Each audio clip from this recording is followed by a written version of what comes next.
ফাসুইলা আইয়ুন নাসি আ'লাম। মুসা আলাইহিস সালামকে প্রশ্ন করা হলো পৃথিবীতে সবচেয়ে বড় জ্ঞানী কে? ফাকালা আনা। মুসা নবী বললেন আমি। প্রথম কথা, মুসা নবীর জবাবটা একদিক থেকে পরিপূর্ণ সঠিক, কারণ যেই নবী যেই যুগে থাকে ওই নবী সবচেয়ে বড় জ্ঞানী হয়।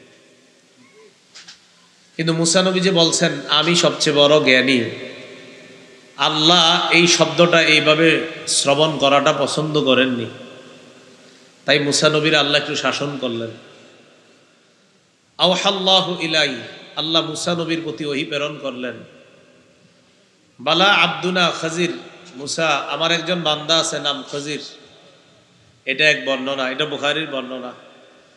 আরেক বর্ণনায় আন্না আবদাম মিন ইবাদিনা বিমাজমাইল বাহরাইন, মুসা দুই সমুদ্রের মিলনস্থলে আমার বান্দাদের মধ্য থেকে এক বান্দা আছে, ওই বান্দা হুয়া আ'লামু মিনকা, সে আপনার চেয়েও বড় জ্ঞানী। মুসা নবী বললেন আমি। তো আল্লাহ বললেন না, একজন বান্দা আছে তিনি আপনার চেয়ে অনেক বড় জ্ঞানী, কিছু বিষয় তিনি জানেন, এমন বিষয় যেগুলো আপনিও জানেন না। মুসা আলাইহিস সালাতু ওয়াস সালাম এই কথা শুনে আল্লাহকে বললেন কাইফালি বিহ, আল্লাহ তার কাছে যাওয়ার উপায় কি? আল্লাহ পাক রব্বুল আলামিন বললেন তাখুযু হুতান মাকা, একটা মাছ আপনার সাথে নেবেন। এই মাছটা আপনার সাথে নিয়ে তাফসীর কারকগণ লিখেছেন ভাজি মাছ, মাছটা হবে ভাজা আর কি। এটা নিয়ে তাজআলুহু ফি মিকতালিন, একটা থলের মধ্যে ব্যাগের মধ্যে রেখে দিবেন।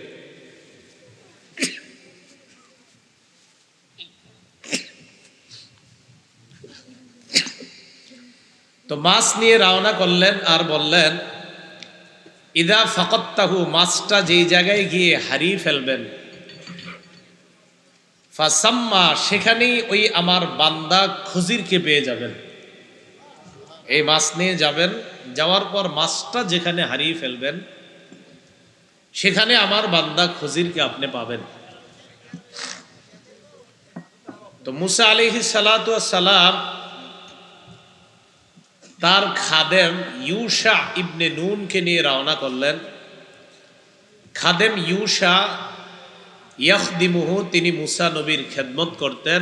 ওয়ায়াখুযু আনহুল ইলমা, মুসা নবীর কাছ থেকে বিদ্যা অর্জন করতেন, জ্ঞান অর্জন করতেন। খজিরকে, খজিরের মূল নাম মনে রাখবেন, তার মূল নাম হলো বিলিয়া বিন মাকতাল। কেউ অন্য কিছু লিখেছেন, কেউ কেউ তার নাম লিখেছেন ইয়াসা, কেউ কেউ তার নাম লিখেছেন ইলিয়াস। খজিরের আসল নাম ইয়াসা, কেউ লিখেছেন বিলিয়া, কেউ লিখেছেন ইয়াসা, কেউ লিখেছেন ইলিয়াস। তার উপাধি হলো খজির, তার উপনাম হলো আবুল আব্বাস, তার মায়ের নাম রুমিয়া। কি নাম? রুমিয়া। খজিরকে খজির বলা হয় কেন? খজির অর্থ সবুজ। ইমাম বাগাবী রহমতুল্লাহ আলাই বলেন এই খজির মানে সবুজ। খজির নামক ব্যক্তি অর্থাৎ ইলিয়াস যার নাম, বা ইয়াসা যার নাম, অথবা যার নাম বিলিয়া, তিনি যেখানে বসতেন আশেপাশে সব কিছু সবুজ হয়ে যেত, আশেপাশের ঘাস টাস উদ্ভিদগুলা সবুজ হয়ে যেত। তো খজির মানে সবুজ, এই জন্য ওনার উপাধি হয়ে গেল খজির। ইমাম মুজাহিদ রহমতুল্লাহ আলাই বলেন খজির যেখানে দাঁড়িয়ে নামাজ আদায় করতেন, কোথাও দাঁড়িয়ে যদি নামাজ আদায় করতেন আশেপাশে সব সবুজ হয়ে যেত, এজন্য তার নাম খজির। খজির কি নবী ছিলেন নাকি ওলি ছিলেন? এই ব্যাপারে দুর্বল বর্ণনা হলো তিনি নবী ছিলেন। দুর্বল, একদম দুর্বল বর্ণনাটা। কেউ কেউ বলেন তিনি নবী ছিলেন, আর বেশিরভাগের বর্ণনা হলো তিনি আল্লাহর একজন ওলি ছিলেন, তিনি নবী ছিলেন না। খজির কি এখনো জীবিত আছেন নাকি মৃত? একদল আলেমের অভিমত তিনি এখনো জীবিত আছেন, তবে অধিকাংশ বিচক্ষণ বিদগ্ধ ওলামায়ে কেরামের অভিমত তিনি বেঁচে নাই। ইমাম বুখারী রহমতুল্লাহ আলাইকে জিজ্ঞাসা করা হলো খজির এবং ইসমাইল আলাইহিস সালাতু ওয়াস সালাম কি বেঁচে আছেন এখনো? ইমাম বুখারী রহমতুল্লাহ আলাই বললেন তারা বেঁচে থাকার কোনো কারণ দেখতেছি না আমি। ইমাম বুখারী বললেন ভাই, কেননা নবী এক হাদিসে বলেছিলেন, এই পৃথিবীতে বর্তমানে যারা আছে, মানে নবীজি বলতেছিলেন আজকের পৃথিবীতে যারা আছে 100 বছর পর তারা কেউ থাকবে না, সেই হিসাবে খজিরও থাকবে না। তো ইমাম বুখারী বলেন এই হাদিস দ্বারা বোঝা যায় খজির নাই পৃথিবীতে, উনি ছিলেন বাকি উনি এখন নাই, উনি জীবিত নাই। এই হলো খজিরের ব্যাপারে মোটামুটি আমরা জ্ঞান লাভ করলাম। খজির মানে সবুজ, তিনি যেখানে বসতেন বা নামাজ পড়তেন আশেপাশে সবুজ হয়ে যেত, এটা কোনো কোনো মুফাসসিরের অভিমত, তাই ওনার উপাধি খজির। ওনার উপনাম আবুল আব্বাস, ওনার মূল নাম বিলিয়া অথবা ইয়াসা অথবা ইলিয়াস, ওনার উপাধি হলো খজির। উনি আল্লাহ প্রদত্ত কিছু জ্ঞান অর্জন করেছেন, যেটা আল্লাহ পাক রব্বুল আলামিন সবাইকে দেননি। তো মুসা নবীরে বললেন, হ্যাঁ আপনার চেয়েও বেশি জানে কিছু বিষয়, এমন একটা বান্দা আছে আমার, 2 সমুদ্রের মিলনস্থলে আপনি গিয়ে পাবেন। আল্লাহ পাক রব্বুল আলামিন এই কথাটাই সূরা কাহফের 60 থেকে 82 নম্বর আয়াত পর্যন্ত আলোচনা করেছে। কারো ঘরে যদি বাংলা কোরআনের অনুবাদ থাকে, আপনারা কাহফের 60 থেকে 82 নম্বর আয়াত পড়বেন আর অনুবাদ পড়বেন, আলাদা তাফসিরও দেখতে হবে না, খালি অনুবাদটা পড়লেই হবে। আল্লাহ পাক রব্বুল আলামিন বলেন, وَإِذْ قَالَ مُوسَى لِفَتَاهُ لَا أَبْرَحُ حَتَّى أَبْلُغَ مَجْمَعَ الْبَحْرَيْنِ أَوْ أَمْضِيَ حُقُبًا। স্মরণ করুন ওই সময়কে যখন মুসা আলাইহিস সালাতু ওয়াস সালাম তার খাদেমকে বললেন, খাদেমের নাম ইউশা, খাদেমকে বললেন লা আবরাহু। লা আবরাহুর তাফসির করেছেন জালালউদ্দিন সুয়ুতি রহমতুল্লাহি আলাইহি, লা আজালু আসিরু, আমি চলতেই থাকবো, হাত্তা আবলুগা মাজমাআল বাহরাইন, আমি যতক্ষণ না 2 সমুদ্রের মিলনস্থলে পৌঁছবো ততক্ষণ চলতে লাগবো, ততক্ষণ চলতেই থাকবো। এই 2 সমুদ্রের মিলনস্থল দ্বারা কোন 2 সমুদ্র উদ্দেশ্য? 2 সমুদ্র, এর কোন 2 সমুদ্র? আমাদের কক্সবাজারের একটা, আরেকটা অন্য জায়গার, এরকম। আপনারা আবার না কইতেছেন, জানেন নাকি? জানলে কন, হা বা না বলে, জানি না কন। 2 সমুদ্র, এই 2 সমুদ্র দ্বারা কি উদ্দেশ্য? এর দ্বারা উদ্দেশ্য হলো হাত্তা আবলুগা মাজমা আল বাহরাইনি, মানে হলো হাত্তা আবলুগা মুলতাকা বাহরির রুম ওয়া বাহরি ফারিসা মিম্মা ইয়ালিল মাশরিকা, পৃথিবীর পূর্ব দিকে পারস্য এবং রোম, পারস্য সমুদ্র এবং রোম সমুদ্র, এই 2 সমুদ্রের পূর্ব দিকের যেই মিলনস্থলটা, সেখানে গেলে খজিরকে পাওয়া যাবে। মুসা নবী তার খাদেমকে বললেন, পৃথিবীর পূর্ব দিকে রোম সমুদ্র আর পারস্য সমুদ্রের যে মিলনস্থল, এটা না পৌঁছা পর্যন্ত আমি চলতেই থাকবো। আও আমদিয়া হুকুবা, হুকুবার অনুবাদ হলো দাহরন তবিলা, লম্বা সময়, বছরের পর বছর আমি কাটিয়ে দিব, এরপরেও সেই জায়গায় পৌঁছে আমি ওই বিদ্যা খজিরের কাছ থেকে অর্জন করব। এই আয়াত থেকে শিক্ষা, জ্ঞান অর্জন করার জন্য আগ্রহ থাকতে হবে। কি থাকতে হবে? আগ্রহ। একজন নবী, মুসা নবী, তিনি বলতেছেন আমি প্রয়োজনে বছরের পর বছর, হুকুবার একটা অনুবাদ হলো যুগের পর যুগ কাটিয়ে দিব, তারপরেও আমার রোম সমুদ্র আর পারস্য সমুদ্রের মিলনস্থল যেখানে, সেখানে পৌঁছতেই হবে, খজিরকে আমার পেতেই হবে, এবং তার কাছ থেকে আমার ওই বিদ্যা জানতে হবে যেটা আমি জানি না, আমি তার কাছ থেকে সেটা শিখতে হবে। এই ব্যাপার একটা হাদিস শুনি আমরা, ইবনে মাজার বর্ণনা 223 নম্বর হাদিস। কাইস ইবনে কাসির রহমতুল্লাহি আলাইহির বর্ণনা, তিনি বলেন, কুনতু জালিসান ইনদা আবি দারদা রাদিয়াল্লাহু তাআলা আন ফি মসজিদি দিমাশ ফাআতাহু রাজুলুম মিনাল মাদিনাতি মিন মাদিনাতি রাসূলিল্লাহি সাল্লাল্লাহু আলাইহি ওয়াসাল্লাম। কাইস ইবনে কাসির বলেন, আমি মসজিদে দামেশ তথা দামেশকের মসজিদের মধ্যে নবীর সাহাবী আবু দারদা রাদিয়াল্লাহু তাআলা আনহুর পাশে বসা।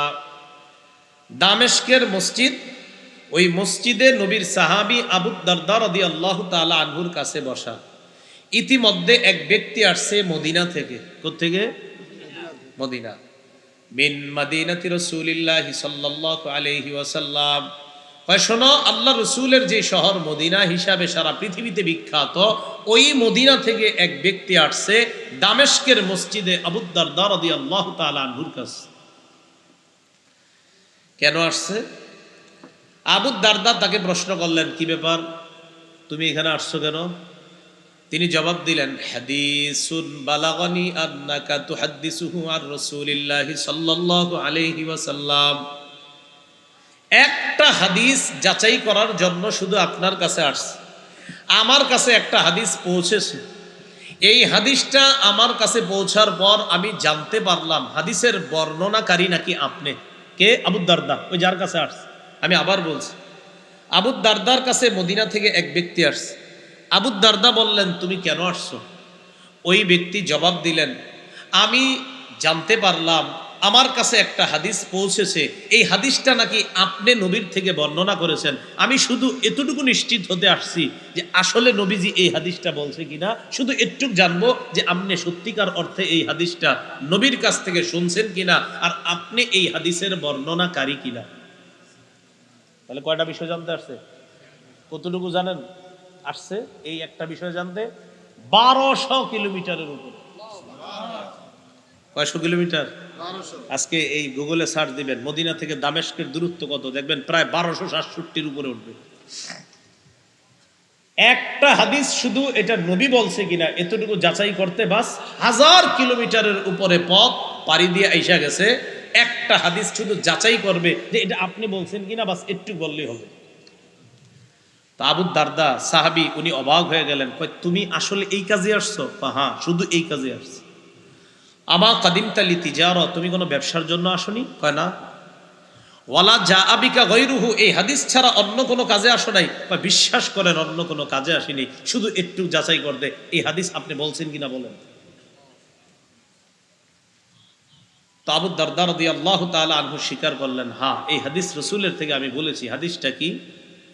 ক্বালা রাসূলুল্লাহি সাল্লাল্লাহু আলাইহি ওয়াসাল্লাম, মান সালাকা তরিকান ইয়ালতামিসু ফীহি ইলমা ওয়া ফি রিওয়ায়া ইয়াতলুবু ফীহি ইলমা সাখালাল্লাহু লাহু বিহি তরিকান ইলাল জান্নাহ। কোন ব্যক্তি যদি ইলম অন্বেষণ করার জন্য পথ অতিক্রম করে, রাস্তা অতিক্রম করে, মাদ্রাসায় বিদ্যা অর্জনের জন্য রাস্তাটায় রওনা করছে, রাস্তা দিয়ে হাঁটা আরম্ভ করছে, আল্লাহ নবী বলেন যেই পরিমাণ রাস্তা হেঁটে যায় ওই পরিমাণ রাস্তা কিয়ামতের ময়দানে কমিয়ে জান্নাতে যাওয়ার রাস্তা সহজ করে দেয়। দুনিয়াতে আপনি কথার কথা সারা জীবন 100 মাইল হাঁটছেন বিদ্যা শেখার জন্য, আল্লাহ কিয়ামতের মাঠে 100 মাইল কমায়া আগে আগে জান্নাত দিয়ে দিবে। এই হাদিসের মধ্যে আসছে, ওয়া ইন্না তালিবাল ইলমি লা ইস্তাগফিরু যাকুমান ফিস সামাওয়াতি ওয়াল আরদ হাত্তাল হিতানু ফি জাওফিল মা। ইলম অন্বেষণ করে যে ছাত্রগুলা, তাদের জন্য আসমান জমিনের যারা আছে, এমনকি সমুদ্রের মাছ পর্যন্ত তাদের জন্য আল্লাহর কাছে ক্ষমা প্রার্থনা করে আর বলে, আল্লাহ মাদ্রাসারই ছাত্র ভাইটাকে আপনি মাফ করে দেন। ওয়া ইন্নাল মালাইকাতা লাতাদউ আজনিহাতাহা রিদান লিতালিবিল ইলম।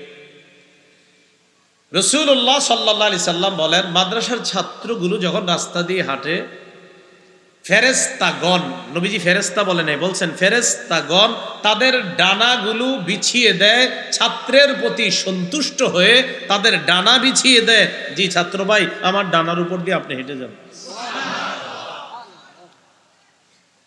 এই হাদিসেই নবীজি বলেন, ওয়া ইন্নাল উলামা ওয়ারাসাতুল আম্বিয়া, আলেমগণ হলেন নবীদের ওয়ারিস। সুবহানাল্লাহ। ওয়া ইন্নাল আম্বিয়া আলাম ইউরিসু দিনারা ওয়ালা দিরহামা, নবীগণ কাউকে স্বর্ণ এবং রূপার উত্তরাধিকার বানায় না। ইন্নামা ওয়ার রাসূল ইলমা, নবীগণ আলেমদেরকে বিদ্যা কোরআন হাদিসের উত্তরাধিকার বানায় দেয়। নবীগণ স্বর্ণের উত্তরাধিকার বানায় না, রূপার উত্তরাধিকার বানায় না, নবীগণ তাদের যে বিদ্যা, তাদের জ্ঞান, এই জ্ঞানের উত্তরাধিকার উলামায়ে কেরামদেরকে বানা যায়। আমরা নবীরা আলেমগুলা আলেমদের কাছে দিয়ে গেলাম, এই আলেমরা আমাদের রেখে যাওয়া জ্ঞানটাকে জনগণের সামনে বন্টন করে দিল। মিরাজ বন্টন করুন লাগে না? তো নবীদের মিরাজ কি? জ্ঞান। এই জ্ঞান উলামায়ে কেরাম ছাত্রদের সামনে, জনগণের সামনে বন্টন করে দিবে। আর এই জন্যই ওয়াজ মাহফিলে আপনারা আসেন, যেন আলেমরা নবীদের পাওয়া মিরাজ আপনাদের সামনে বন্টন করে দেন। রাসূলুল্লাহ সাল্লাল্লাহু আলাইহি সাল্লাম বলেন, শোনো, ফাদলুল আলিমি আলাল আবিদি কাফাদলিল কমারি আলা সাইরিল কাওয়াকিব। আকাশের সব তারকার চাইতে চন্দ্রের যেমন মর্যাদা, দুনিয়ার সব আবেদের চাইতে একজন আলেমের তেমন মর্যাদা। তো যাই হোক, এই হাদিসটা জানার জন্য এক ব্যক্তি প্রায় 1000 কিলোমিটারের উপরে সফর করে আসছে, শুধু জানবে যে এটা আসলে নবীর হাদিস কিনা। তাহলে নবীর ব্যাপারে কোনো কিছু বলতে সাবধানতা অবলম্বন করা দরকার আছে না নাই? হ্যাঁ, নবীর ব্যাপারে উল্টা পাল্টা বলা যাবে না। কত সতর্কতা যে আসলে নবী বলছে কিনা। তো মুসা নবী রওনা করছে বিদ্যা অর্জন করার জন্য, যে যুগের পর যুগ কাটিয়ে দিব, তারপরেও আমার এই বিদ্যা শিখতে হবে। এই জন্য মনে রাখবেন, ইমাম মালিক রহমতুল্লাহ আলাইহি বলেন, আল ইলমু বাখিলুন জিদ্দা, এলেম কৃপণ। বলেন সবাই, এলেম কি? বিদ্যা কৃপণ। লা ইউতিকা বা'দাহু হাত্তা তু'তিয়াহু কুল্লাক। ইমাম মালিক কয়, বিদ্যাকে যদি তোমার সর্বস্ব বিলিয়ে না দাও, বিদ্যা তোমাকে তার কিঞ্চিত দিবে না। এই বিদ্যা এত কৃপণ, তুমি যদি তোমার সর্বস্ব তাকে বিলিয়ে না দাও, বিদ্যা তার কিঞ্চিত পরিমাণও তোমাকে দিবে না। ওরে তুমি নিজেকে বিলিয়ে দিতে হবে। তো আল্লাহ বলেন, মুসা আলাইহিস সালাতু ওয়াস সালাম রওনা করলেন। তাহলে মুসা নবীর চাইতেও বেশি জানে এক ব্যক্তি। কি জানে? আল্লাহ কয়, গেলেই বুঝবেন কি জানে। তো যান, তাহলে সমুদ্রটা জানি, 2 সমুদ্র কোন কোন? পারস্য আর রোম। এই 2 সমুদ্রের মিলনস্থলে যাবে। দুইজনে রওনা কইরা চলতে লাগলো। ফালাম্মা বালাগা মাজমা বাইনিহিমা, 2 সমুদ্রের মিলনস্থলে যখন পৌঁছে যায়, নাসিয়া হুতাহুমা, 2 সমুদ্রের মিলনস্থলে পৌঁছার পর মুসা নবী বিশ্রাম নেওয়ার জন্য একটা পাথরের উপর মাথা রেখে ঘুমিয়ে যায়। এই পাথরের ব্যাপারে মুফাসসিরিনে কেরাম বলেন, এই পাথরের নিচে একটা পানি আছে, এই পানিটাকে বলা হয় আবে হায়াত। এই আবে হায়াত পানি যদি কোনো মৃত প্রাণীর উপর ছিটিয়ে দেওয়া হয়, আল্লাহ পাক রব্বুল আলামিন ওই প্রাণী জিন্দা করে দেয়। এটা ওলামাদের অভিমত কারো কারো। তো ডুলার মধ্যে, ডুলা চিনেন নি আপনি? ডুলা, আচ্ছা মাছ, আচ্ছা ঠিক আছে। আজ এটা কেমনে ছিলেন? দাম কুমিল্লা না কয় ডুলা। তো মাছ যে ডুলার মধ্যে বা থলের মধ্যে, এই মাছ হয়েছে খাদেমের কাছে। তো মুসা নবী যখন ঘুমাইছে, খাদেম সাহেবও মাছ ওখানে রাখছে। ইতিমধ্যে ওই আবে হায়াতের পানি দিয়ে খাদেম সাহেব অজু করছে। এটা মুফাসসিরিনে কেরামের অভিমত। অজু করার সময় তিনি একটু পানি ওই মাছটার উপরে ছিটিয়ে দিছিল। কোন মাছ? ভাজা মাছের উপরে ছিটিয়ে দেওয়ার পরে দেখে মাছ ওখান থেকে লাফ দিয়া বের হইয়া একটা সমুদ্রের মধ্যে চলে গেল। লেজ দিয়া সমুদ্রের পানিকে এইভাবে নাড়া দিল। আল্লাহ পাক রব্বুল আলামিন এই সমুদ্রের মাঝখানে একটা সুড়ঙ্গ তৈরি করে দিল, মাছ সেখান দিয়ে চলে গেল। খাদেম সাহেব বিষয়টা দেখছে, ইউসা। তো দেখার পর এদিক দিয়ে মুসা আলাইহিস সালাতু ওয়াস সালামের ঘুম ভাঙছে। ঘুম ভাঙার পর আবার দুইজনে চলতে লাগছে। ওই যে মাছ যে চলে গেছে, এটা খাদেম ভুলে গেছে, মুসা নবীরে বলতে ভুলে গেছে। মনে পড়ছে কখন? দেখেন, ফালাম্মা বালাগা মাজমা বাইনিহিমা নাসিয়া হুতাহুমা, দুইজন যখন সমুদ্রের মিলন স্থলে পৌঁছে যায়। 2 সমুদ্র, কোন 2 সমুদ্র? রোম এবং পারস্যের 2 সমুদ্রের মিলনস্থল। নাসিয়া হুতাহুমা, মাছের কথা ভুলে যায়। ফাত্তাখাযা সাবিলাহু ফিল বাহরি সারাবা, মাছ ইত্তাখাযা বানিয়ে নিয়েছে, ফিল বাহরি সমুদ্রের মধ্যে, সারাবা সুরঙ্গ। মাছ সমুদ্রের মধ্যে বানিয়ে নিয়েছে সুরঙ্গ। তাফসীরের কিতাবে আসছে আর শাক্কুত তাবিল, লম্বা একটা সুরঙ্গ তৈরি করে মাছ সেদিক দিয়ে চলে গেছে। তো এই সুরঙ্গ দিয়ে মাছ চলে যাওয়ার পর এবার ইউসা যিনি খাদেম তিনি ব্যাপারটা ভুলে গেছে, মুসা নবীর ঘুম ভাঙছে, আবার রওনা করছে সামনের দিকে। ফালাম্মা জাওয়াজা ক্বালা লিফাতাহু আতিনা গাদাআনা লাকাদ লাকিনা মিন সাফারিনা হাযা নাসাবা। মুসা আলাইহিস সালাতু ওয়াস সালাম আর খাদেম যখন একটু অতিক্রম করলো, খিদা লেগে গেছে। আসলে আল্লাহ খিদা লাগাইছে, মনে পড়াই তুই তো। মুসা আলাইহিস সালাতু ওয়াস সালাম বললেন, তার খাদেমকে বললেন, আতিনা গাদাআনা, এই নাস্তা আনো। লাকাদ লাকিনা মিন সাফারিনা হাযা নাসাবা, ক্লান্ত হয়ে গেছি এই সফরে, নাস্তা আনো, খিদা লাগছে। এখন নাস্তা আনতে গিয়া তো নাস্তার সাথে সাথে আপনার ওই যে ভাজি মাছটাও তো ছিল ওখানে। খাদেমের মনে পড়ে গেছে, ইন্না লিল্লাহ, মাছ না ওই জায়গায় লাভ দিয়ে চলে গেছে, এটা তো নবীরে বলতে ভুলে গেছি। তো সাধারণত দেখবেন খাদেম সাহেবরা কোনো ভুল করলে এটা হুজুরের কইতে একটু ভয় পায় যে এটা কেমনে কই। এখন ইউসা মুসা আলাইহিস সালাতু ওয়াস সালামকে বলতেছেন, ক্বালা আরাআইতা ইয আওয়াইনা ইলাস সাখরা। ক্বালা, ইউসা বললেন, আরাআইতা, আপনার কি মনে পড়ে, ইয আওয়াইনা, আমরা যখন আশ্রয় নিলাম, ইলাস সাখরা, এই পাথরের কাছে। মুসা নবী কয়, হ্যাঁ আমার তো মনে আছে, কি হইছে কও? ফাইন্নী নাসিতুল হুতা, ওই জায়গাটা ঘটনা ঘটছে, আপনার কইতে ভুলে গেছি। কই কি? কয় নাসিতু, আমি ভুলে গেছি, আল হুতা, মাছের কথা আপনারে বলতে। মুসা নবী কয়, পুরাটা কও, কি হইছে? তো এবার ওই খাদেম বলতেছে, হযরত আগে শোনেন, ওয়ামা আনসানিহু ইল্লা শাইতানু আন আযকুরা, আসলে এই মাছের কথা স্মরণ করায়া দিতে শয়তান আমারে ভুলাইয়া দিছে, এজন্য আপনারে বলতে পারি নাই। মুসা নবী তারপর ফাত্তাখাযা সাবিলাহু ফিল বাহরি আজাবা, আমি তাকায়া দেখলাম মাছটা আশ্চর্য একটা সুরঙ্গ তৈরি করে সমুদ্রের মাঝখানে চলে গেছে। তো খাদেম ইউসা মনে করছে মুসা নবী মনে চেতব, আর মুসা নবী কেমন রাগী নবী আমরা তো জানি। হয় মুসা নবী রাগ না হয়ে খুশি হলেন। মুসা নবী বললেন, আরে এটাই তো খুঁজতেছি আমি। কয় কি? ক্বালা যালিকা মা কুন্না নাবগি, মুসা নবী বললেন, আরে এই জায়গাটা তো খুঁজতেছি। আল্লাহ বলছে, ইদা ফাকাত্তাহু, মাছ যেখানে হারিয়ে ফেলবেন, ফাসাম্মা, সেখানেই খজিরকে পাবেন। মাছ হারাইছো কোন জায়গায় মনে আসেনি? হ্যাঁ আমার মনে আছে। চলো সেখানে, সেখানেই খজিরকে পাবো। এখন ওই দুইজনে যে রাস্তা দিয়ে হাঁটতে হাঁটতে আসছে, পা, আপনারা বালু দিয়ে হাঁটছেন নি, পায়ের নিচে না থাকে? আচ্ছা। ফারতাদ্দা আলা আসারিহিমা কাসাসা, পদাঙ্ক অনুসরণ করতে করতে যেখান থেকে এসেছিল আবার ঘুরে ওই পথ ধরে পদাঙ্ক অনুসরণ করতে করতে আবার আগের জায়গায় গিয়ে পৌঁছে যায়। পৌঁছার পর কি হলো? সূরা কাহফের 65 নম্বর আয়াতে বলেন, আবদাম মিন ইবাদিনা আতাইনাহু রাহমাতাম মিন ইনদিনা ওয়া আল্লামনাহু মিন লাদুন্না ইলমা ফাওয়াজাদা, মুসা এবং তার খাদেম সেখানে পেয়ে যায় আবদাম মিন ইবাদিনা, আমার বান্দাদের মধ্য থেকে এক বান্দা, ওই বান্দাই হলেন খজির। পেয়ে গেছে। কিভাবে? বুখারীতে আসছে, মুসাজ্জান বিসাউবিন, কাপড় মুড়ি দিয়া একজন বসে রয়েছে। বুখারীতে আসছে মুসাজ্জান বিসাউবিন, কাপড় মুড়ি দিয়ে বসে রয়েছে।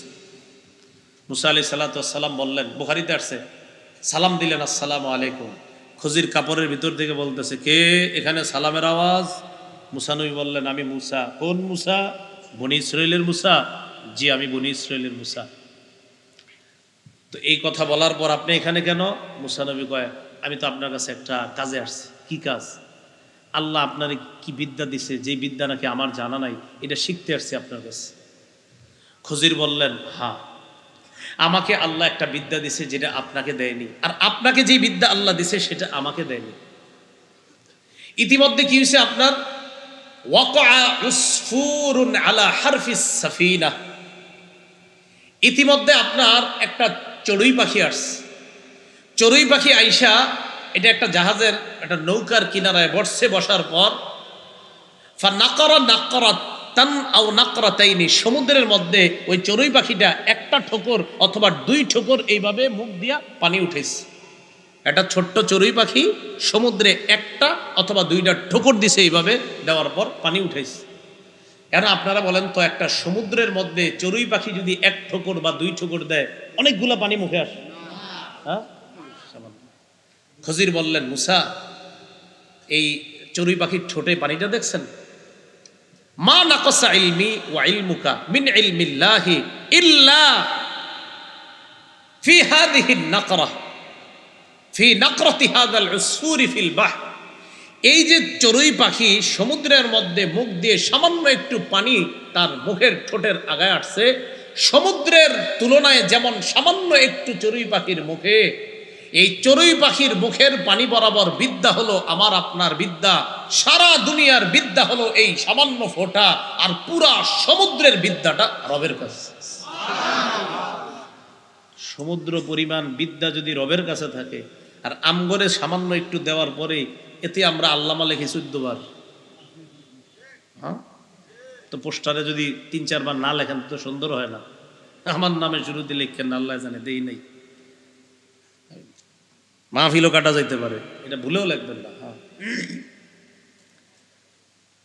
মুসা আলাইহিস সালাতু ওয়াস সালাম খজিরকে বললেন, আমার আপনার বিদ্যা এতটুকুই, তো ঠিক আছে, আপনি কি ধৈর্য ধারণ করতে পারবেন? আমার কাছ থেকে বিদ্যা শিখতে হইলে ধৈর্য লাগবে প্রচুর।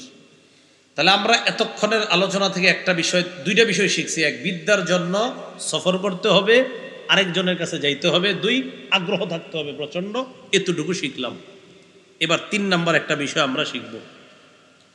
ও আল্লাহ বলেন, আমার বান্দাকে পেয়ে গেল আতাইনাহু রাহমাতাম মিন ইনদিনা, যেই বান্দাকে আমার পক্ষ থেকে রহমত দিয়েছি, মানে খজিরকে। এই রহমত দ্বারা কি উদ্দেশ্য? তো মুফাসসিরিনে কেরাম বলেন, একটা উদ্দেশ্য নবুওয়াহ, আমার যেই বান্দাকে আমি নবুয়ত দিয়েছি, আমি আগেই বলছি আপনাদেরকে এই বর্ণনাটা দুর্বল। দ্বিতীয়, রহমত দ্বারা উদ্দেশ্য হলো ওয়ালায়া, এই ওয়ালায়াতান দ্বারা উদ্দেশ্য হলো অলি, আমার এই বান্দাকে আমি অলি হওয়ার যোগ্যতা দান করেছি। এই ব্যাপারটা সবাই মেনে নিয়েছেন। তো আমার এই বান্দাকে মুসা নবী পেয়ে গেছে। আর কি? ওয়া আল্লামনাহু মিন লাদুন্না ইলমা, আমি আমার পক্ষ থেকে খজিরকে একটা আলাদা স্পেশাল বিদ্যা দান করেছি। এটাকে আরবিতে ইলমে লাদুন্নি বলা হয়। কি বলা হয় বলেন তো? ইলমে লাদুন্নি, মানে আল্লাহ প্রদত্ত বিদ্যা।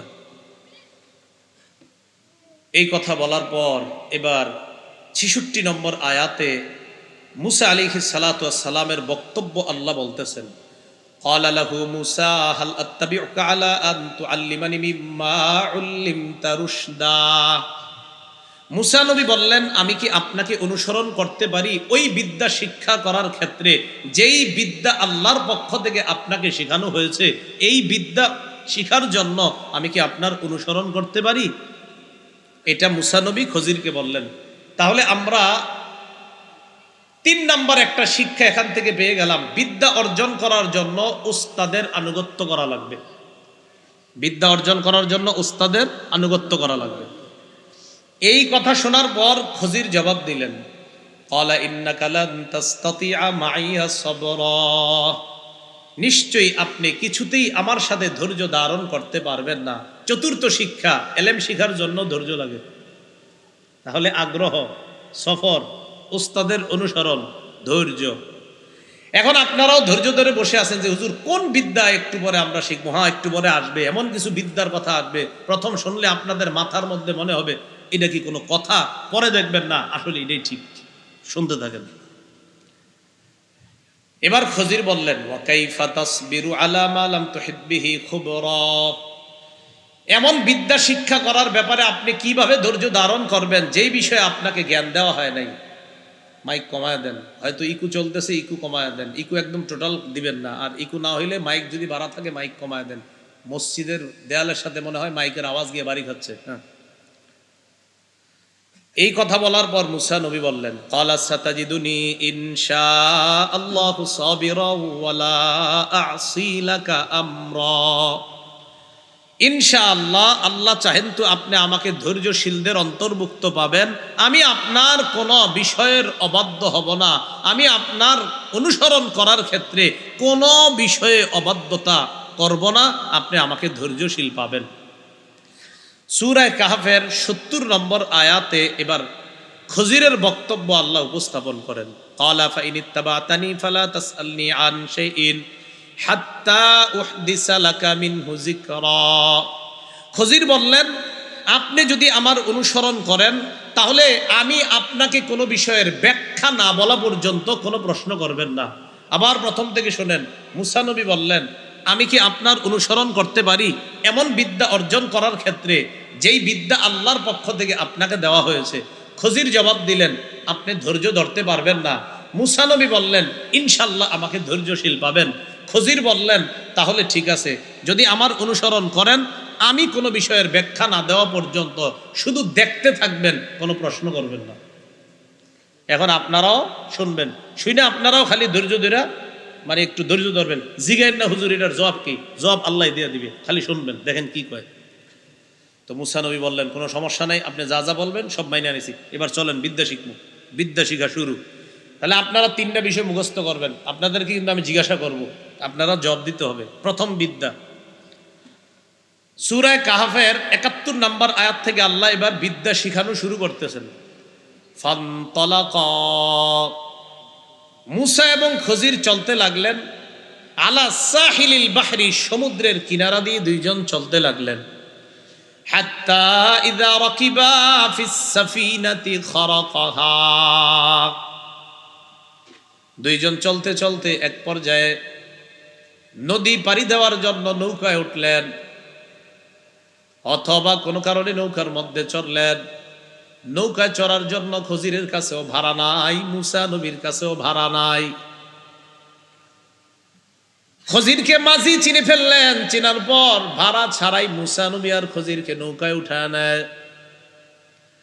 হাত্তা ইযা রাকিবা ফিস সাফিনা, দুজন যখন নৌকায় চড়লেন, জাহাজের মধ্যে চড়লেন। খরকহা, যেই নৌকার মধ্যে চড়লেন ওই নৌকাটা খজির ছিদ্র করে দিছে। কি করে দিছে? আমারে আপনার একজনে মায়া করে উঠাইলো হ্যাঁ নৌকায়, এটা আমি ছিদ্র করে দিলাম। আপনাকে বলেন, আমগো মাথায় কি মনে হয়, কাজটা কি ঠিক হয়েছে? না, আসলেই তো না। এটা দেখতে কি মনে হচ্ছে, কাজটা কি হয় নাই, ঠিক হয় নাই। এখন এই জায়গা বুঝেন, খজির নৌকা ছিদ্র করা দ্বারা কি উদ্দেশ্য? এটার দ্বারা উদ্দেশ্য, নৌকার নিচে যে কাঠগুলা থাকে, একটা কাঠ উঠাইয়া দিছে। তো উঠানোর পর কাঠ যদি উঠায়, এখন পানি উঠানো নৌকা ডুবে যাবে, তখন ওই কাঠের পরিবর্তে একটা কাঁচ লাগাই দিছে। কাঁচ, ইমাম বাগাবী রহমতুল্লাহ আলাইহি লেখছেন, কাঠ উঠাই দিয়ে একটা কাঁচ লাগাইয়া দিছে, যেটা দেখতে অসুন্দর লাগে, যে নৌকার নিচে পুরা কাঠ আর মাঝখানে একটু কেমন ছিদ্র দেখা যায়। আসলে এমন একটা কাঁচ লাগাইয়া দিছে যেটা অন্য কেউ দেখলে মনে হবে এটা মনে হয় ছিদ্র, আসলে এখানে একটা কাঁচ আছে, যেন ওই জাহাজের কোনো ক্ষতি না হয়। বাকি ছিদ্র করার পর কাঁচ লাগাইয়া দিছে জাহাজের ক্ষতি না হওয়ার জন্য, জাহাজটা যেন না ডুবে। বুঝলাম জাহাজ না ডুবার জন্য এটা করছে। করছে কি লেগে? এখন মুসা নবী কয়, আখরাকতাহা লিতুগরিকা আহলাহা, আপনি জাহাজটা ছিদ্র করলেন জাহাজের অধিবাসীগুলারে ডুবানোর জন্য। লাকাদ জিতা শাইআন ইমরা, আপনি একটা খারাপ কাজ করছেন। কি কাজ করছেন? খারাপ কাজ করছেন। এবার খজির বলতেছে, ক্বালা আলাম আকুল ইন্নাকা লান তাসতাতিআ মাইয়া সাবরা,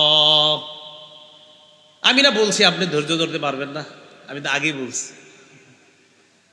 মুসা নবী জবাব দেয়, ক্বালা লা তুআখিজনি বিমা নাসিতু ওয়া লা তুরহিকনি মিন আমরি উসরা, লা তুআখিজনি বিমা নাসিতু, আমি ভুলে গেছি, এই ভুলের কারণে আমারে বাকরাও করেন না, যা হওয়ার হয়ে গেছে। ওয়া লা তুরহিকনি মিন আমরি উসরা, আর কঠিন কোনো ধমক টমক দিয়েন না, যা হওয়ার হয়ে গেছে, প্রথমবার ঠিক আছে, ভুল হয়ে গেছে, আর আপনারে আমি প্রশ্ন করবো না, বিরক্ত করবো না। তাহলে 1 নাম্বার এলেমটা মনে রেখেন, কি এলেম? আমগো মাথায় ধরতেছে এমন একটা বিদ্যা যে কোনো মানুষ আরেক মানুষের নৌকা ছিদ্র করা, এটা আমাদের বিদ্যা বলে এটা অন্যায়, বাহ্যিক বিদ্যা বলে কি এটা অন্যায়। এবার দ্বিতীয় বিদ্যাটা শিখেন। ফানতালাকা, দুইজন আবার চলতে লাগছে সমুদ্রের পাড় দিয়ে। হাত্তা ইযা লাকিয়া গুলামান ফাকাতালা, যাইতে যাইতে একটা বালককে পেয়ে যায়, বালক গোলামকে পেয়ে যায়। তাফসিরে জালালাইনের মধ্যে জালালউদ্দিন সুয়ুতী রাহমাতুল্লাহি আলাইহি লিখেন, এমন বালক লাম ইয়াবলুগিল হিনসা, যেই বালক এখনো বালেগ হয় নাই, প্রাপ্ত বয়স্কে পৌঁছে নাই। আহসানুহুম ওয়াজহা, চেহারাটা বড় সুন্দর। ইয়াল আবু মা'আস সিবিয়ান, বাচ্চাদের সাথে রাস্তায় খেলতেছে, মাঠে খেলতেছে। একটা বালক যে এখনো প্রাপ্ত বয়স্কে পৌঁছে নাই, একটা ছেলে, একটা গোলাম, চেহারাটা অনেক সুন্দর, বাচ্চাদের সাথে খেলতেছে। খজির কি করলেন? ফাকাতালা, খজির এই সুন্দর চেহারার অধিকারী বালকটাকে হত্যা করলেন। আমগো বিদ্যা কি কয়? হত্যা করা নিঃসন্দেহে অন্যায়। খজির কিভাবে হত্যা করছে জানেন? তাফসীরের কিতাবে 3টা বর্ণনা আছে। 1 নাম্বার, জাবাহাহু বিসসিকিন, চাকু দিয়া জবাই করে দিস। জাবাহাহু বিসসিকিন, চাকু দিয়া পুরা জবাই করে দিস, এই একটা। 2 নাম্বার, খজির কি করলেন? হাত দিয়া এইভাবে মাথাটা ধরে চাকু দিয়ে পুরা দেহ থেকে মাথা পুরা আলাদা করে ফেলছে। এটা দ্বিতীয়। একটা হলো ডাইরেক্ট জবাই, আর দ্বিতীয়টা হলো না, এইখান থেকে আপনার গলাটা ঠিক রেখা পুরা মাথাটা টোটাল এইভাবে হাত দিয়া কিছু একটা করে দেহ থেকে আলাদা করে ফেলছে। আরেকটা, দরবাহু বিল জিদার ফাকাতালা, দেয়ালের সাথে মাথাটা নিয়ে একটা ধাক্কা মারছে, হত্যা করছে। তো এই ছেলেটারে হত্যা করার পর আমার আপনারই তো মেজাজ খারাপ হয়ে গেছে। এখানে যারা আছি আমরা, মুসা নবী তো আল্লাহর নবীদের মধ্যে আল্লাহ যাকে সবচেয়ে বেশি রাগ দিয়েছিলেন তিনি। তো মনে রাখেন, নবীদের রাগ আবার যে রাগটা খারাপ রাগ না, মুসা নবীর রাগ নিঃসন্দেহে খারাপ না, অন্যায়ের বিরুদ্ধে রাগে ছিলেন তিনি। মুসা নবী বললেন, আকাতালতা নাফসান যাকিয়াতাম বিগাইরি নাফস, কত সুন্দর একটা ছেলেকে আপনি হত্যা করলেন, নিষ্পাপ। হত্যার বদলে হত্যা করেন না। এই ছেলেটা অন্য কাউকে যদি হত্যা করতো তাহলে বুঝতাম ওই হত্যার বিনিময়ে হত্যা করছেন। সে তো কাউকে হত্যা করে নাই, কোনো অপরাধ করে নাই, নিরপরাধী একটা এত সুন্দর চেহারা বিশিষ্ট ছেলেকে হত্যা করলেন। কি করে দেখেন, লাকাদ জিতা শাইআন নুকরা, আপনি অপছন্দনীয় একটা কাজ করছেন, এমন একটা কাম করছেন যেই কাম কোনো মানুষের পছন্দ হইতেই পারে না, এটা একটা ঘৃণিত কাজ করছেন। আগে কইছে খারাপ কাজ, এটা হইলো ঘৃণিত কাজ। খজির জবাব দেয়, ক্বালা আলাম আকুল লাকা ইন্নাকা লান তাসতাতিআ মাইয়া সাবরা, মুসা নবী আমি কি আপনাকে বলি নাই আপনি আমার সাথে ধৈর্য ধরতে পারবেন না? তাহলে কয় বিদ্যা হইলো? আলেম ছাড়া অন্যরা বলেন 1 নাম্বার বিদ্যাটা কোনটা? হ্যাঁ, নৌকা উঠা কি করছে? আমগো বাহ্যিক বিদ্যা কি কয়? কাজটা খারাপ। 2 নাম্বার, একটা ছেলেকে কি করছে? হত্যা করছে। বাহ্যিক বিদ্যা কি কয়? বিষয়টা খারাপ। এবার মুসা নবী কয়, ক্বালা ইন সাআলতুকা আন শাইইন বাদাহা ফালা তুসাহিবনি, যাওয়ার হয়ে গেছে। এরপরে যদি আপনি আর কোনো প্রশ্ন করি আমার আর নিন না। ইন সাআলতুকা আন শাইইন বাদাহা, এরপর যদি আপনাকে প্রশ্ন করি, ফালা তুসাহিবনি, আমাকে আপনার সাথে নিয়েন না। এরপর আর কোনো প্রশ্ন করব না আপনারে। আমি যদি প্রশ্ন করি আমাকে আপনার সাথেই নিয়েন না। কদ বালাগতা মিন লাদুন্নি উযরা, তখন আমার পক্ষ থেকে সর্বোচ্চ উযরের শেষ সীমানায় পৌঁছে যাবেন। মানে এরপরে আর আমি কোনো উযর পেশ করব না, এই শেষ উযর যে আমি আর কোনো প্রশ্ন করলে আপনি আমার সাথে নিয়েন না। ফানতালাকা, আবার চলতে লাগলো দুইজন। হাত্তা ইযা আতায়া আহলা ক্বরিয়াতিন ইসতাতআমা আহলাহা, এক গ্রামে গেছে, গ্রামের অধিবাসীদের কাছে খাবার চাইছে। মুসাফির মানুষ, খিদা লাগছে, আম করে খাবার খাওয়ান।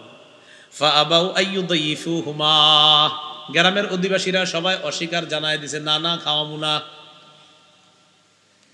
মুসা নবী আর খজির দুইজন খাবার চাইলেন, আমরা ক্ষুধার্ত মুসাফির, খাবারের ব্যবস্থা করেন। আগের জামানায় মুসাফিরদেরকে খাবারের ব্যবস্থা করাটা এটা স্বাভাবিক ব্যাপার ছিল।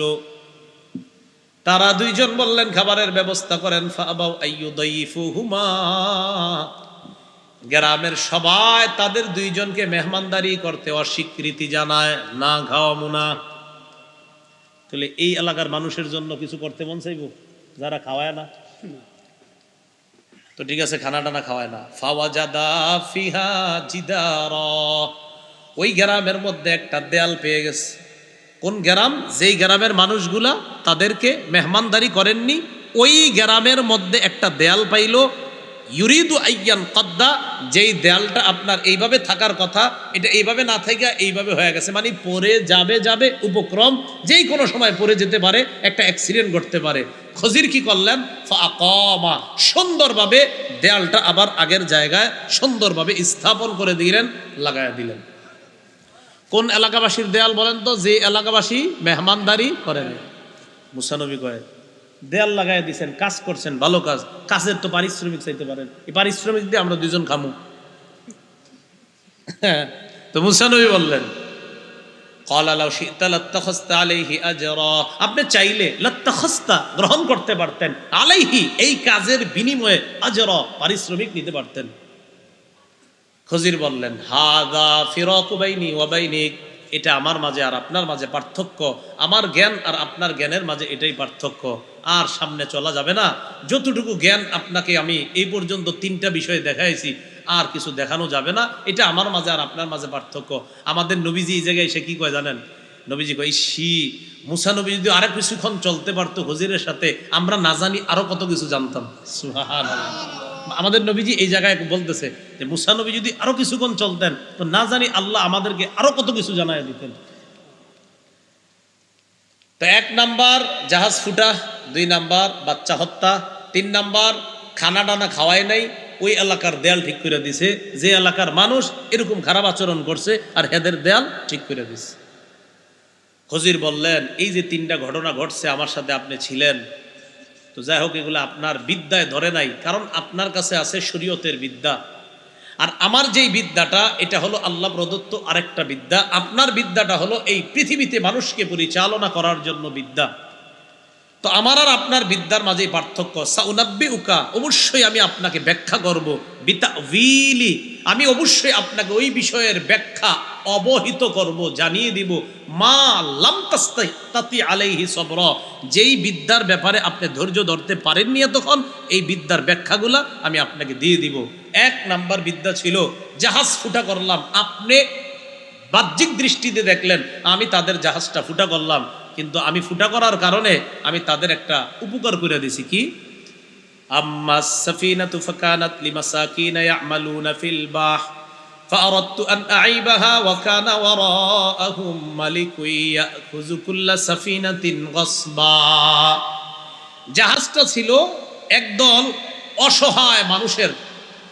আম্মাস সাফিনা, জাহাজটা ছিল ফাকানাত লিমাসাকিনা, একদল অসহায় দরিদ্র মাঝিদের এই জাহাজটা ছিল।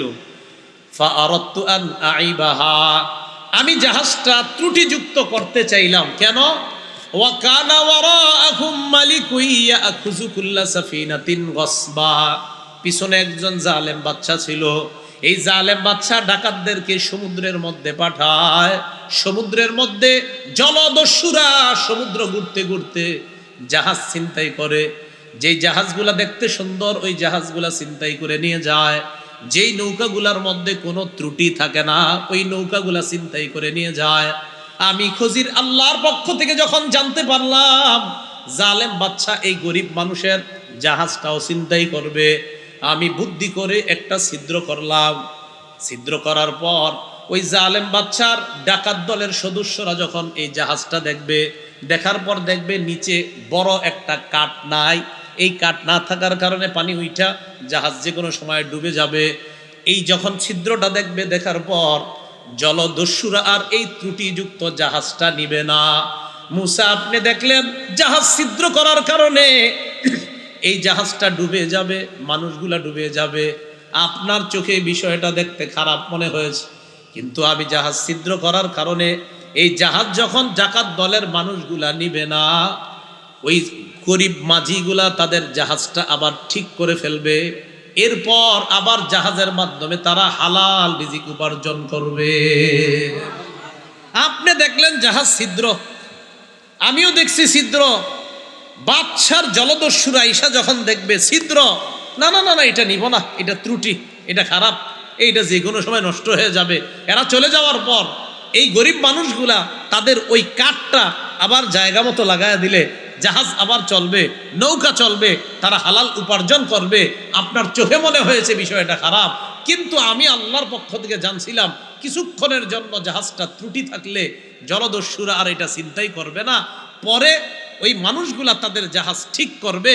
কেমন যেন আপনার চোখে যেটাকে খারাপ মনে হয়েছে, আল্লাহ প্রদত্ত বিদ্যার মাধ্যমে আমি বুঝলাম এটা খারাপ না, এটাই ভালো, বরং জাহাজ তাদেরকে রক্ষার ব্যবস্থা আমি করে দিলাম। জাহাজটা কি রক্ষা হইলো না চিন্তাই হইলো? রক্ষা। যদি ভালো থাকতো চিন্তাই হয়ে যেত। 2 নাম্বার হত্যা, ছেলেটা কয় বুঝলাম আপনি 1 নাম্বার জাহাজ, এটা বুঝলাম, একটা তাজা সুন্দর মানুষ মেরে লাইলেন, এটা কিরকম? وأما الغلام فكان أبواه مؤمنين فخشينا أن يرهقهما طغيانا وكفرا। যেই যুবকটাকে আমি মারলাম, যেই ছেলেটাকে আমি মারলাম, তার মা বাবা ছিল ইমানদার। আমি আশঙ্কা করলাম, আল্লাহর পক্ষ থেকে জানতে পারলাম এই ছেলে বড় হওয়ার পর তার মা বাবাকে সে কুফরি আর নাফরমানি করতে বাধ্য করবে। তো যেই ছেলে বড় হলে মা বাবারে কুফরি করাবে, ইমানদার মা বাবারে কাফের বানাবে, এই ছেলে কি বড় হলে ভালো হলো না খারাপ হলো? আমি হত্যা করলাম। তো ঠিক আছে, হত্যা করলেন, তারপর? হত্যা করার পর কি হয়েছে জানো? فأردنا أن يبدلهما ربهما خيرا منه زكاة وأقرب رحما।